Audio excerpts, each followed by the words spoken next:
This week on Reality Check on KCIW, we're interviewing history teacher and long-term civil rights activist Robert O'Sullivan to talk about the history of the civil rights movement. And thank you for being here, Robert. You're getting to be almost a regular. I appreciate that. You were even at the March on Washington in 1963, is that right? Yes, I was, and it might be of value to speak in some detail about that.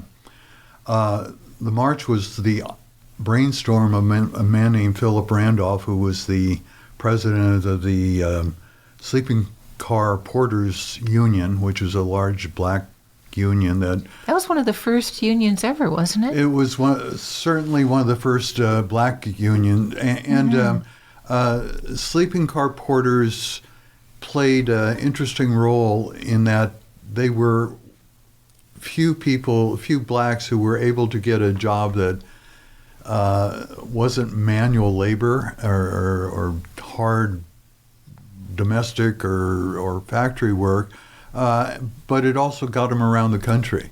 Yeah. In fact, it's interesting, in the history of Oakland, it became a city with a fairly large black population because it was at one end of the Southern Pacific Railroad and the other end was New Orleans. Right. That explains a lot. And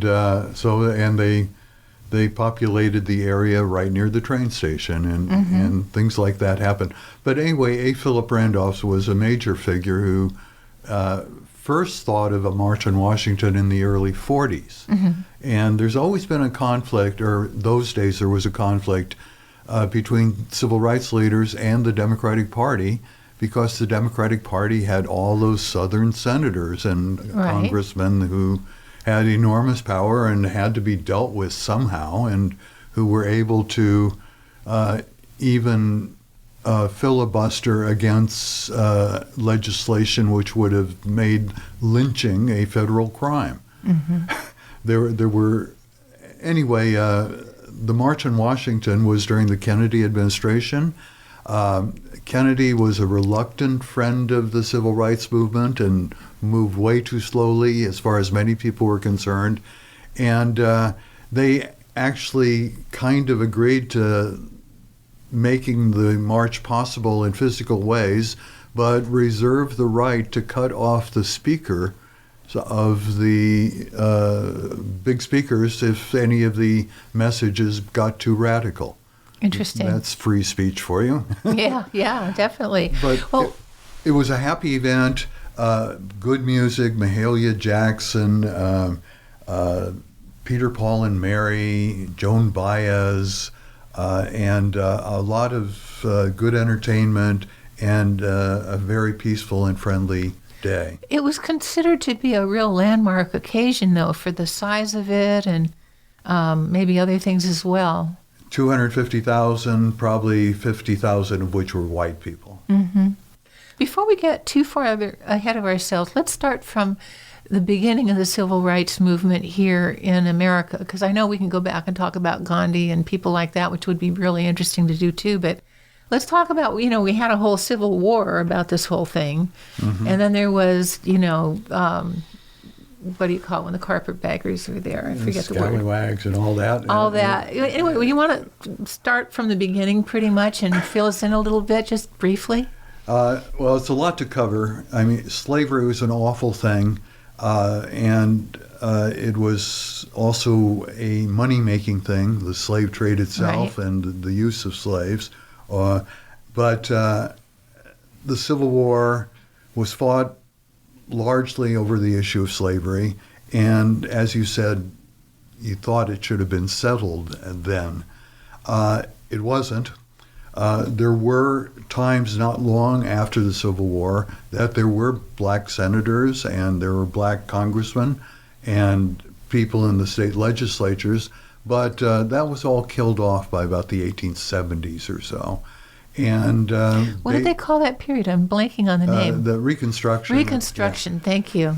And then post-Reconstruction. Right. And it became a really sad and ugly time. The Ku Klux Klan became organized and was a dominant force in much of Southern life. For a long, long time, black people in the South who showed any uppityness, and that could be in all sorts of different forms, were realizing that they could be terrorized, and terrorized by that institution known as lynching, which was commonplace in the South, but curiously also in northern cities. Anyway, Jim Crow laws were put in, which allegedly were to make things separate but equal for whites and blacks in the South, but were far from that, and which had been supported by a very bad court decision in 1896 called Plessy versus Ferguson, which said that as long as there were separate but equal facilities on trains and in public facilities, that was all right. That would be it, yeah. And there was a lot of betrayal on the part of the government, too, where I remember it was like 40 acres and a mule was promised alleged, and didn't happen. And alleged, you don't think that was actually true, maybe? No. Well, we're quibbling over words here. Okay. That was something that was true as far as I know, but it was alleged in the sense that they weren't serious. Right.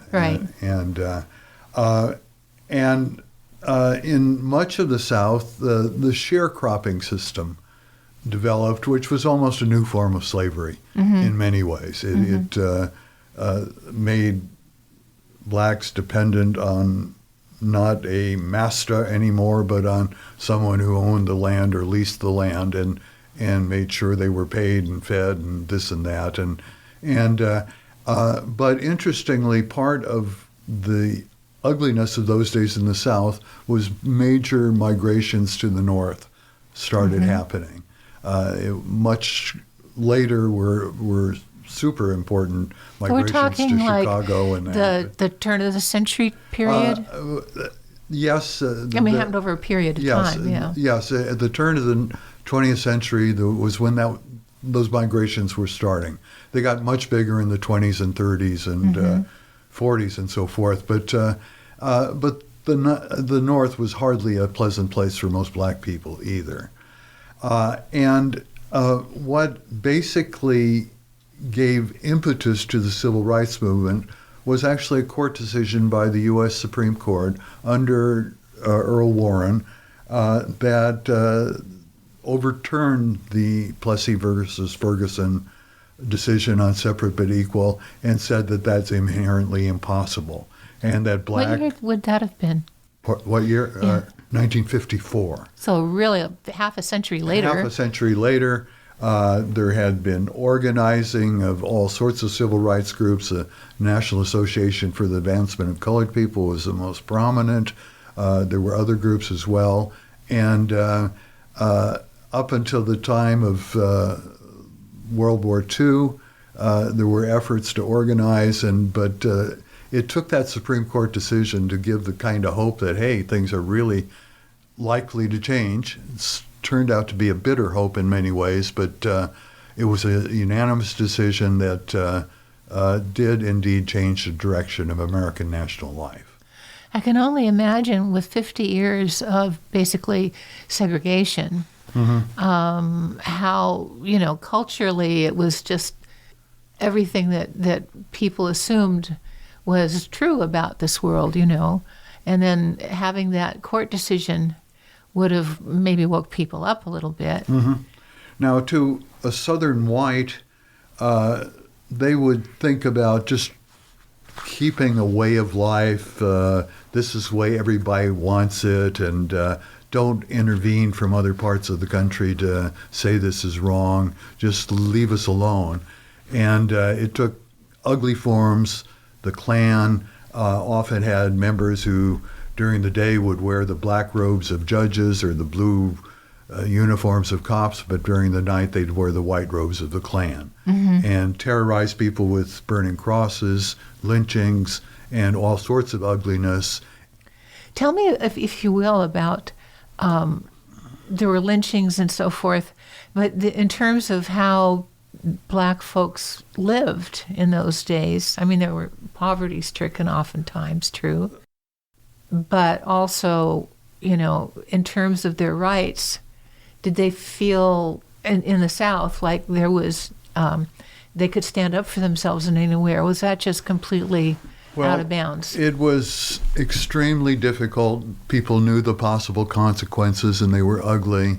And they realized that the system was just like a casino where things were always wired to make sure that things went a certain way. Yeah. And in major counties in the South, where there were significant black populations, you could often find, and this was really until the Civil Rights Act, Voting Rights Act of 1965, that you could find entire counties without one black person registered to vote.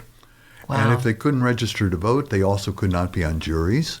They could also not express votes for their friends and colleagues, and it was a system terribly rigged against them. And it took some very brave men and women to realize how wrong it was and to come up with ways to try to change the system without creating all sorts of bloodshed. Mm-hmm. And here is where the life of Martin Luther King Jr. becomes so important. He was a promising young man, got out of high school early, I think at the age of 12, got out of Morehouse College at the age of 19, got out of seminary at the age of 22. Wow. And in the process, especially when he went to a white seminary in the North, he learned about Gandhi and what had gone on in India, starting in the late 20s and early 30s, and learned how people were willing to commit themselves to disciplined nonviolence, but also a nonviolence that pushed the issue in taking direct action to do things like sit-ins and other mass events to kind of shut down cities and governments. And eventually in India, the entire British Empire was humbled in a way that it never had been humbled before. And there were others that had influence with King who also were deeply influenced by Gandhi. After he finished at Crozier Theological Seminary in Pennsylvania, he went to Boston University School of Theology to get a graduate degree in that area, and eventually got a doctorate there. And there he came under the influence of a man named Howard Thurman, who was dean of the chapel there, and a mystic, and a poet, and a very creative churchman. He founded one of the first deliberately integrated churches in the country in San Francisco. It was called the Church for the Fellowship of All People.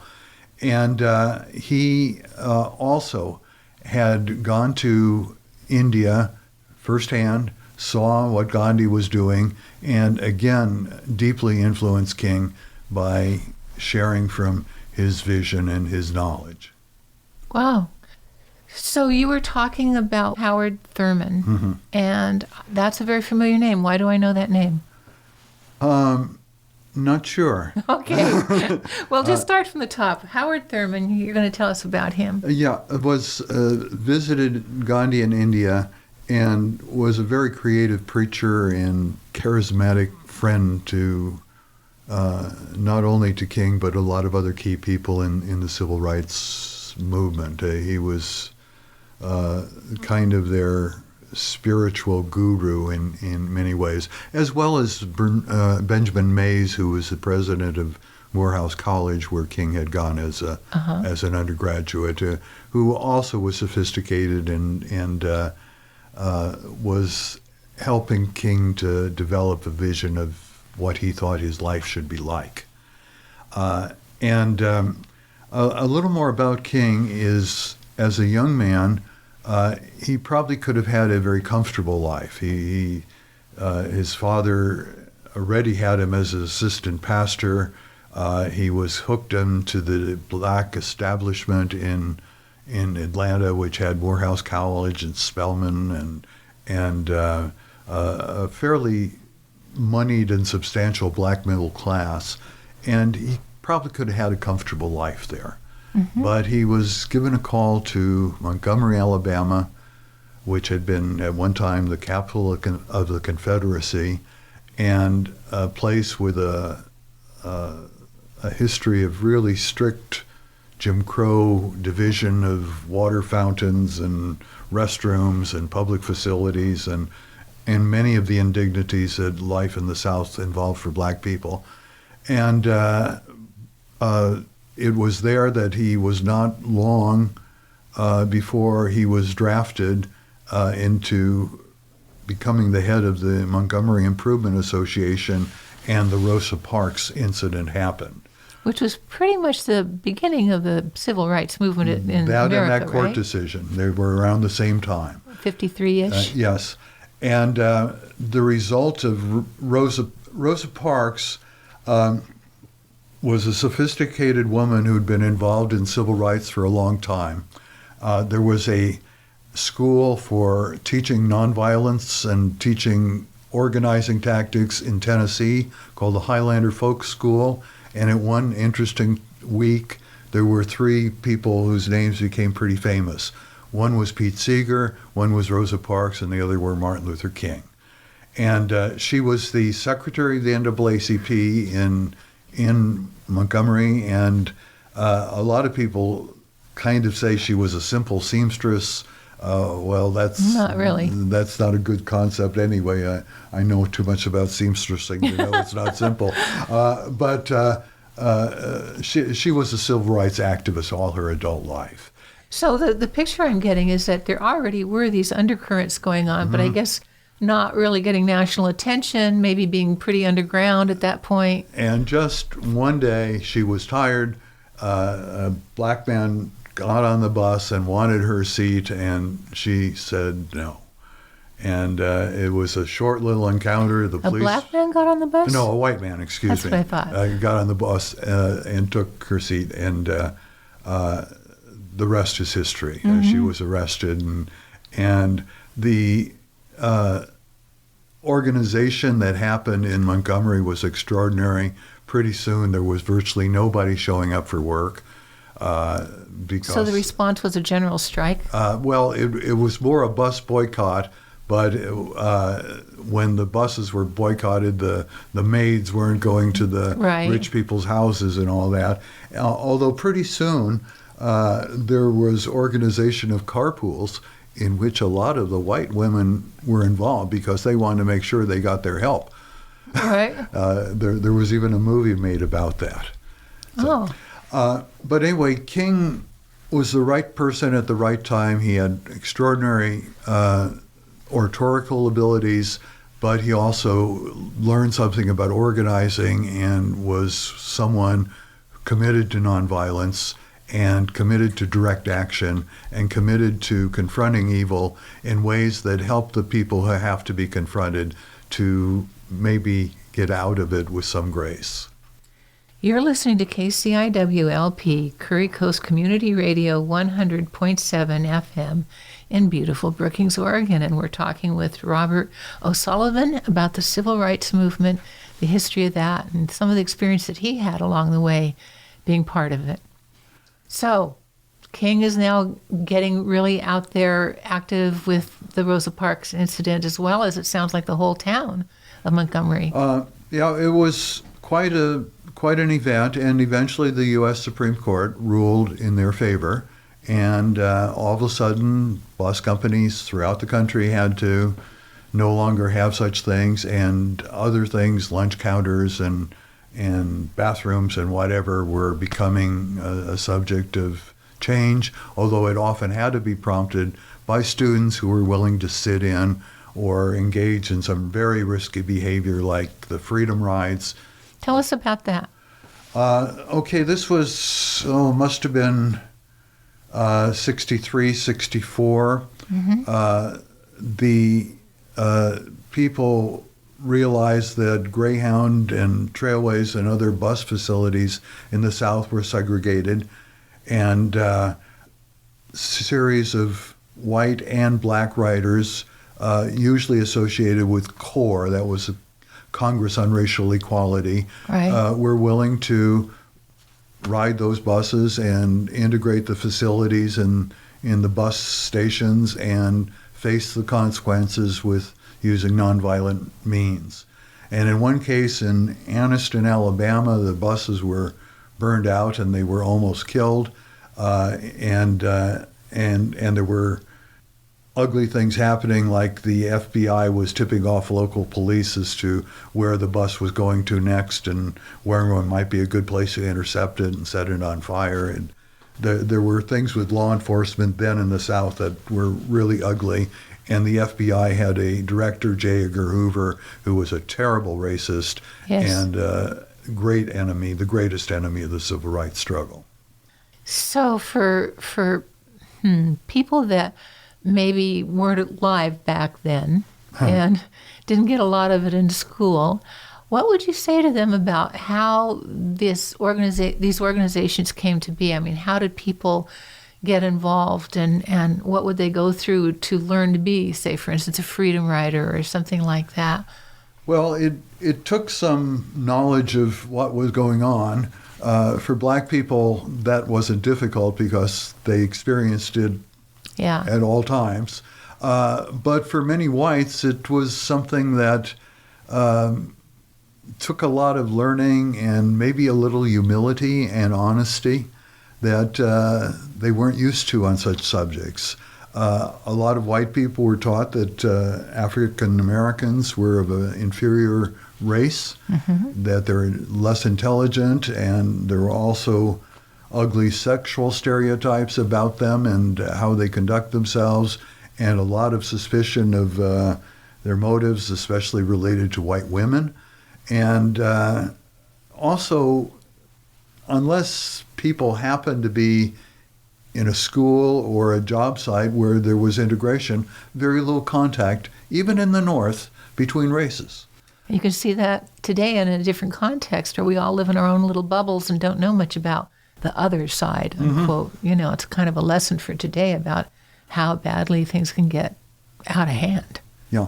And also, in the mass media as it was developing, television becoming in most people's household, radio before it, there was either ugly stereotypes about race. There was the Amos and Andy's program. There was no presence of a black actor or artist, and there was a lot of discrimination in those fields. And I remember growing up, I was somewhat late to get TV in my home, but until Nat King Cole had his own show, hardly seen anyone on television.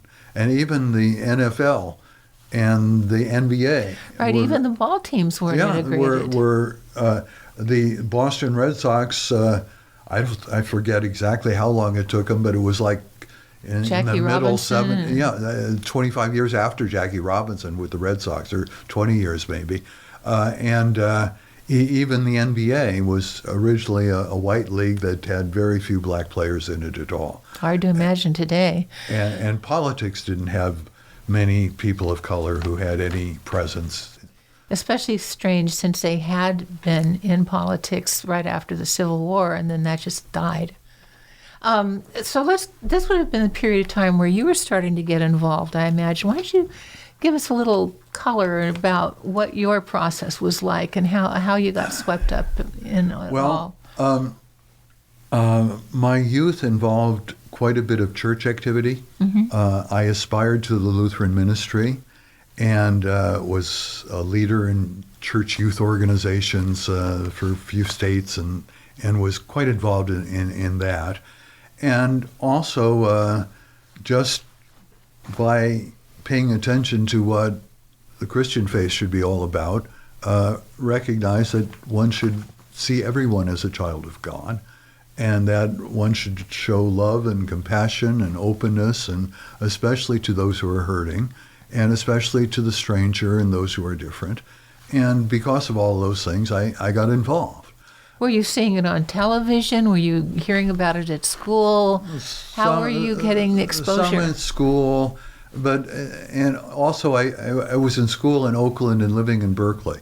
And Berkeley was we're talking late 50s now, starting to be a hotbed of organizing. It wasn't really until the mid 60s that things got very hot there, and incidentally, the free speech movement for which Berkeley is so famous was directly related to the civil rights movement. The university was not allowing organizations to raise funds for the Mississippi Summer Project and voter registration projects in the South, and students thought they should have the right to not only raise funds but have free speech in that area, and so it was directly tied to the civil rights struggle.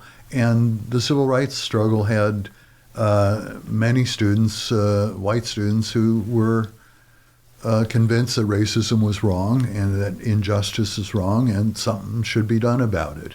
And that was a big part of the 60s and something that I was part of myself. So going back to Martin Luther King and Montgomery, what is the sequence of events coming from that point forward? In terms of, there was Selma, there were a bunch of different things, but I'm having trouble putting it in context. I'm not sure if I have all the dates still straight in my head, but the bus boycott was late 50s, and things started happening in various parts of the South that sometimes were successful, sometimes were woefully unsuccessful, as an effort in Albany, Georgia, to fill the jails, and the local people just wouldn't budge at all, even though King and others were trying hard to make for changes there. I knew of a Lutheran pastor who was about 65 years old who got arrested for civil disobedience in there, and that was a tough struggle.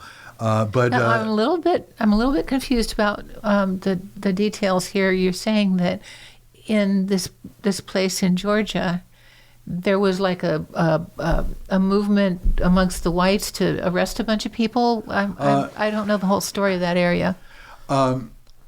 I wish I could remember quite the details of it, but in a lot of cases in Birmingham and other places, the Fill the Jails effort was something that was really successful in getting support.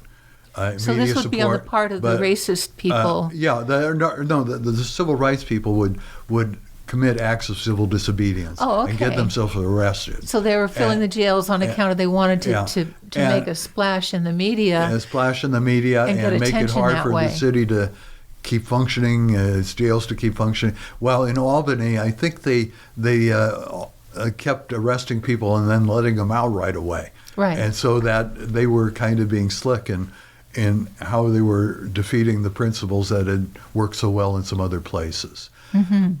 63 is the March on Washington, and it wasn't terribly long after that some tragic things happened. The bombing of kindergarten or young girls in a church in Birmingham, where 4 of them were killed, and murder of Medgar Evers, lots of terrible things happening in various parts of the country. But the President, Lyndon Johnson, recognized, much to his credit, that although it would hurt the Democratic Party in enormous ways, that something had to be done on the federal level to guarantee the rights of black people. The 64 Civil Rights Act covered things like public accommodations, which were important, use of restaurants and use of motels and hotels and all of that. But they got that through Congress, but couldn't get the voting rights element part of it in the package. And it was only because of Selma in 65 that indeed was a new Voting Rights Act, and that changed the South. Let's talk about Selma. Give us some detail and background. What led up to that? Selma is a county in Alabama that back through the civil rights, or before the civil rights era, was very, very segregated, strong Ku Klux Klan presence, and a strong effort to keep blacks, quote, in their place. And one of the ways, of course, had to do with voting. And as I mentioned a bit earlier, you couldn't vote in the South, or you couldn't be a member of a jury in the South unless you were on the voting rolls. And they kept people from being on the voting rolls by saying, you need to take this literacy test, and you need to do this task that is impossible for most people to understand. And in Selma, interestingly, because of my own heritage, which was Lutheran, there was a Lutheran college there. And some of the people at that Lutheran college were blacks who were educated there and then came back to teach there, who were among the early leaders of trying to get voting rights there. And for a while, there were only like 120 blacks on the voting rolls in that county, but that was 128 more than in some local counties where there were zero numbers on the voting rolls.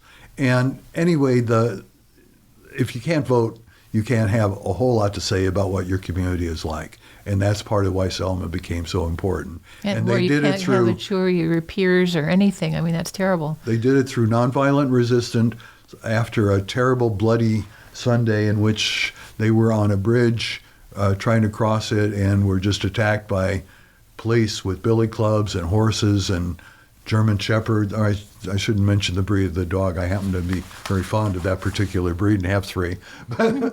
But anyway, and the governor at the time, George Wallace, was blatantly racist. His inaugural address included the words, segregation today, segregation tomorrow, segregation forever. And his police were the ones state police who were the most guilty of what happened on that bloody Sunday. And it hit the news throughout the country, even interrupted some movie programs on the few networks that existed then. And pretty soon, people were responding from throughout the country to go to Selma and join in a march between Selma and Montgomery, the capital of Georgia, where they had planned to march. And in my view, it was one of the great days in what now we call progressive Christianity, of Christian folk and Unitarians and others who just recognized that it was very important to be there and to say human rights should be for all people. People should have the right to vote, to participate in their community and its decision-making and its choice of leadership. Yeah.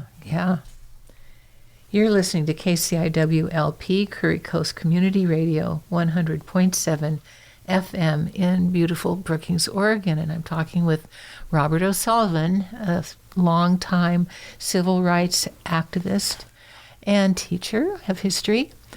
So after Selma, so that was a real high-profile event, and then the march took place. Mm-hmm. And not terribly long after it, the Voting Rights Act passed Congress, and again, the dominance of Southern white racists in the Senate especially was never again as strong, but all of a sudden, the Republican Party was very willing to offer a racist alternative for people who wanted to find their home there. Is that when the South, being Democratic, flipped to being Republican? Yes. I didn't know that. I always was curious about what happened that it made that happen. Well, the Civil Rights Movement was successful. The Voting Rights Act and the Civil Rights Act were passed. And so Johnson was blamed for that. And Johnson said, we shall overcome. And he recognized that the country could not continue the way it was, and that basic justice was important to happen. And he was a Southern Democrat. And he was a Southern Democrat himself, and was intimately involved in the power structure of the Senate when he was majority leader, and yet he at least had the insight to recognize what he had to do there. It's too bad he was so wrong on the war in Vietnam, but that's a whole other issue. That's another story for another day. I thought I might mention a personal experience or two that Yes, please. dramatized, in one case, quite dramatically, what being a white person concerned about civil rights, wanting to identify with the movement and all that, was like in my early 20s. I wound up going to a rather unusual school in Indiana. It was no longer exists, but at the time it was designed as a sort of a pre-seminary for college students who wanted to be Lutheran ministers. Mm-hmm. And it was in Fort Wayne, Indiana, and quite a contrast to what I was used to in Berkeley and Oakland. But I brought my kind of organizing and self to that place, and pretty soon Ross Barnett, who was the governor of Mississippi, was coming to town to get Northern support for his keeping James Meredith out of the University of Mississippi because he was black. And anyway, I was a principal organizer of quite a few students to come with picket lines to this particular event, and we made quite a splash in the local newspapers and on local television and that. And anyway, we thought we did a good job and glad we did it. And that night we went to a bar where we had often gone, have a beer, relax, kind of quite the day, and didn't think much about anything in particular other than let's go have a beer. Well, it turned out the 10 o'clock news came on. The first thing was the news on this local demonstration. I was the spokesman interviewed on TV, and all of a sudden it got real quiet in the bar. Oh, dear. And all of a sudden people were making little hand signals or pointing or whatever, mm-hmm. and all of a sudden the bartender went underneath the cash register to get something. And we were starting to get pretty nervous and wasn't sure what was happening, and thought it might be a weapon. Well, we just didn't know. And anyway, he got out a photograph of a lynching that had happened nearby in a town 8 miles away called Marion, Indiana, in the 30s, and passed it around the room. And people were making comments on it and this and that, and then making comments about us. The only thing worse than, and they used an N-word, was a N-word lover, and it wasn't about the word being loved. Anyway, they handed it to me and said, "What do you think of this?" And I said, "It was the most obscene thing I've ever seen." And there was long, long silence. And then someone cracked a joke or made some people laugh. I don't quite know what the comment was. And we just got out of there right away. But I had never experienced white racism quite as dramatically as that. It was like a scene from a movie. Yeah, it must have been quite the moment. You were going to tell us another story? To get a little more up to date about issues of civil rights, part of my own biography is I spent, a good 10 years of my life not exercising a whole lot. Mm-hmm. And I then had a job at the University of California where I started playing basketball again, something I'd done some in my youth, but not real well or a whole lot of. Anyway, I got addicted to playing, lost a bunch of weight, found out I was a much better basketball player than I ever thought I would be.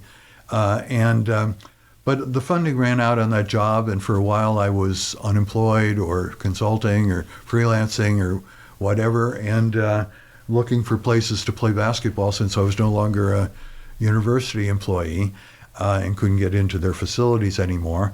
And anyway, I noticed a court that had, in a public park, that had a full court game going on, just what I was looking for. And I wound up going there and quickly being accepted. I played well enough and even picked up the nickname of Silky in the process. But I also started learning things about police that I never quite knew before. I mean, I knew theoretically about how they harass people or cherry pick or whatever, but there was one particular incident when almost all the players there were black, except for me. And we were finished playing, and we were heading to my car. I was giving some of them a ride, or something really innocent like that. Yeah. And all of a sudden, the police wanted IDs of all of us. And I said, why? And he claimed jaywalking.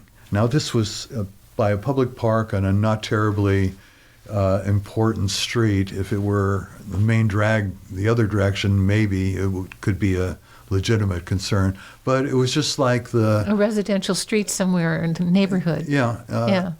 Just like, again, in Oakland, incidentally, just recently changed the policy, a policy of stopping cars if their one tail light was out, or one of their turn signals didn't work, or there's a nick on their headlight, or their and anyway, I a number of times started having experiences, especially if I had black people in my car with me or was in a black person's car, of that kind of, well, let's see if we can get someone who has a warrant out for him, or anyway, I don't know how many times, but at least 2 or 3 times I was stopped for the at a stop sign, not coming to a full stop before the first of 2 lines at an intersection R in California, configurations of markings on streets. And I mean, you're not hurting anyone. It was maybe 6 inches of, and I did come to a full stop, but not on this side of that line rather than that side of that line. And that's the type of thing that black people in Oakland and lots of places have experienced in one way or another, whether it's stop and frisk in New York, or whether it's come up with an excuse to harass people or make them feel not wanted. And the whole heart of the civil rights movement was an understanding that people should be treated with dignity, that they should be treated as equals, and that skin color or racial identity or religious identity or sexual identity, all of those things should be irrelevant. Human rights are human rights, and I hope that people can, if they don't share my kind of opinions, to look in their soul and recognize how important it is to be treated with dignity and respect. Oh, for sure. You know, and having been, and I'm not even black, just a person that looked a little bit different in the 60s, I had a lot of those experiences where the police, in particular the police, were very difficult. They would, if you were in LA, they had these helicopters and they would pin you in a pool of light and say, don't move, until somebody would come and shake you down. I was shaken down hitchhiking, and one time I was going to my mother's house in Newport, California, and she'd left the back door open, and I'd been traveling, so I had a backpack with me and things like that, and came into the back door and started to put my things down. Police came in right behind me without knocking or anything, had their guns out, just because they didn't like how I looked in that neighborhood.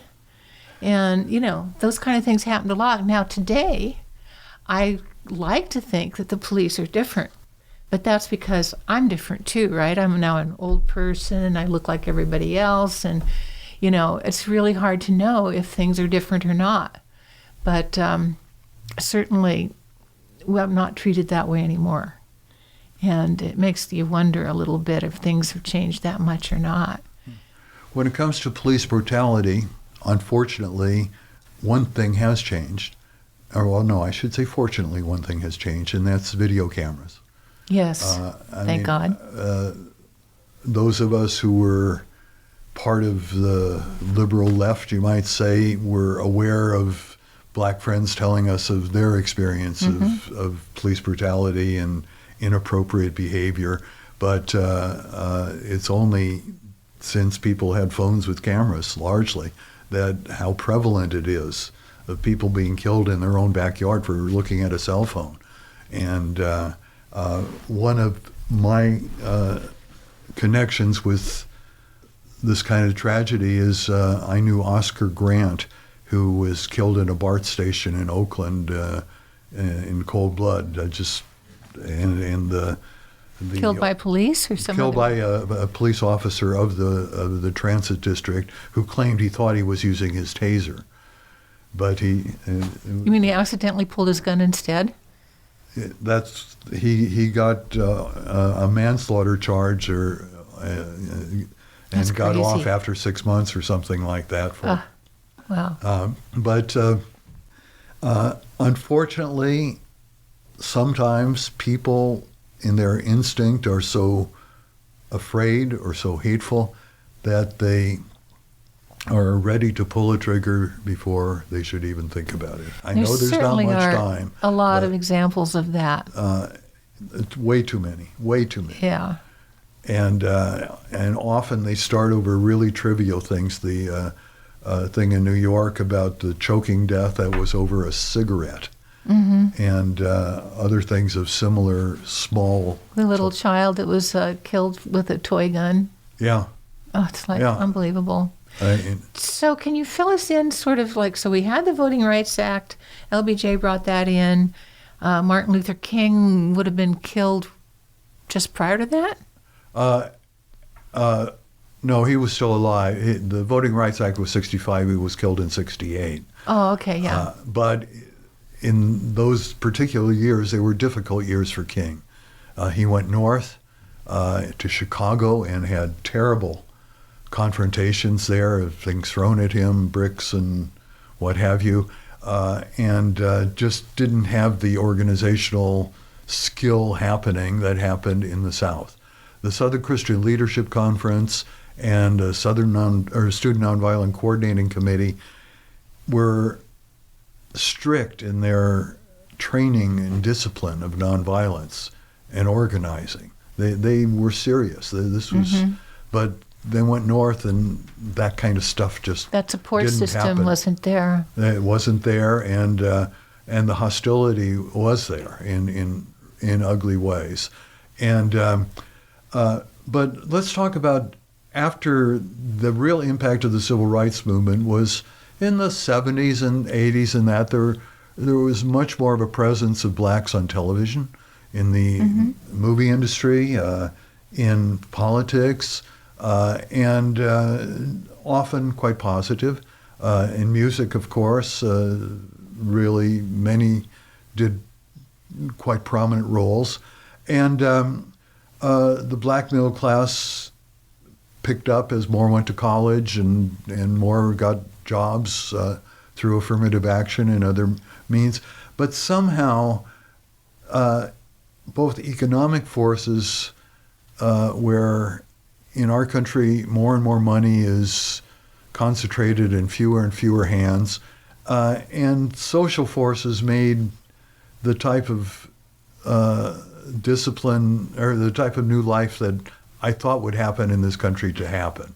And things like guns and things about laws regarding things like marijuana just had a lot to do with much of King's dream not being realized.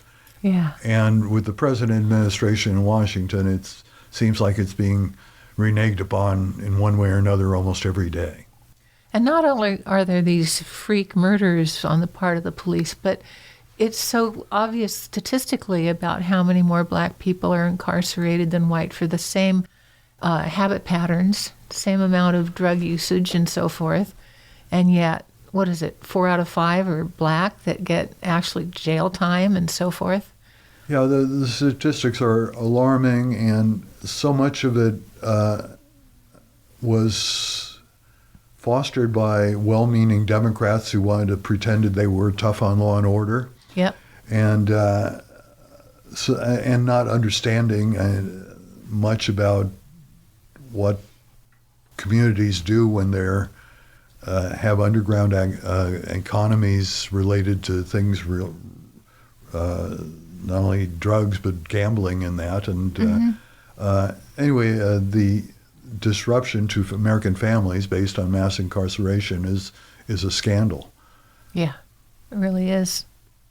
And you were talking about Stop and Frisk. That was a Bloomberg program that he started, and then it was picked up from New York, and other states started applying it, other cities. Yeah, I don't think it started with him. I think really? Started with Giuliani. And maybe even I know before. He gets blamed a lot, but well, he's blameworthy if anyone ever was. No, I meant Bloomberg. Or did you mean Bloomberg? Bloomberg. Well, Bloomberg continued it and defended it strongly. Yes. And again, it was predominantly used against black and Latino people, and is an affront to human dignity. And it resulted in very little finding of weapons or forbidden material, but we should not have to live with the understanding that a policeman can come and want to search us and see our ID for no reason at all. And that's what, it allegedly made New York City a safer place and all that, but it's racist, and it's just beyond basic civil rights as I see it. Any other thoughts about modern civil rights? How the movement is today? Well, it's hard to tell how it expresses itself and where, and I'm hoping for a better day, but I'm scared by a society in which there are so many guns prevalent, and also so many screens prevalent, screens of cell phones and iPads and all that, and what people are relating to is important. Those screens are great, I guess, if it's a way of getting knowledge of stuff. I'm an old news junkie, and all of a sudden I have access to 7 or 8 important papers and all that stuff you can get on Smart News and that. But if people aren't confronting that society is still confronted with issues of fair treatment of everyone, and of quality education, and of back in the 1950s, people don't realize this, but when Eisenhower was president, the highest tax rate was 91%. Yes. And there was nowhere near as many people with massive billions of dollar fortunes. And now, even for the highest of them, it's what, 37 maybe? I think so, yeah. And at the lower end of our economy are people just struggling to make ends meet, struggling to have enough for rent, and all of that. And it's just, in many ways, a less fair society than many of us thought we might have by now. It seems like today a lot of the movement aspect of things is around voting rights. There's a lot of places where there's real effort being made to get people registered to vote and to protect those rights. And on the other side, there's a lot of pushback about that too. Well, part of the Southern strategy that the Republican Party has had since the days of Richard Nixon is voter suppression. Mm-hmm. And that means black voter suppression and minority voter suppression. Yep. And that probably changed the results in the Georgia gubernatorial election last time around, and has long been an issue. And going back to Bush versus Gore, a lot of people were illegally taken off the voting rolls in Florida back in those days if they found slight discrepancies between how your driver's license name and your voter registration name were, and things like that. They're doing a lot of that today with the voter ID. Yeah, sure. There's really an effort to suppress the vote, and therefore that means suppressing the basic right of citizenship. Well, Bob, we're getting close to the end of our time, and I know you had some writings and some things you wanted to share with people online. Was website Progressive Christianity? Yeah, Would you say a little bit about what's available there? There is a website called progressivechristianity.org. That's all lower letters, and on it there are various things of mine, including some of my writings about the March on Washington and Civil Rights Days. And also there's a video of the homily I gave in Brookings for the 50th anniversary of the death of Martin Luther King. And all of those are just, when it comes to their search tool, just click in last name and put in O'Sullivan, and those things can all be found. That's great. And also, you're planning to have some events coming up in Black History Month, which is February, I believe. Yeah, we're in some contact with local educational people about events either related to the Martin Luther King birthday holiday or Black History Month, and at different levels of education. And as things develop, I'm sure the people here at KCIW would be willing to help publicize it. Oh, for sure. And also, some of those things are going to be going on at the college, most likely. Yes. So definitely check the college schedule. And there's going to be some really interesting things in the works that are being planned right now. So hopefully that all comes together and people can check it out. Bob, it's been great having you on once again. You're just so knowledgeable about all of this, and you've had that personal experience too, which makes it so much more interesting. I want to thank you and thank Pi White, our co-producer and technical support. This has been Lee Tuley for Reality Check on KCIW. Thank you very much for listening.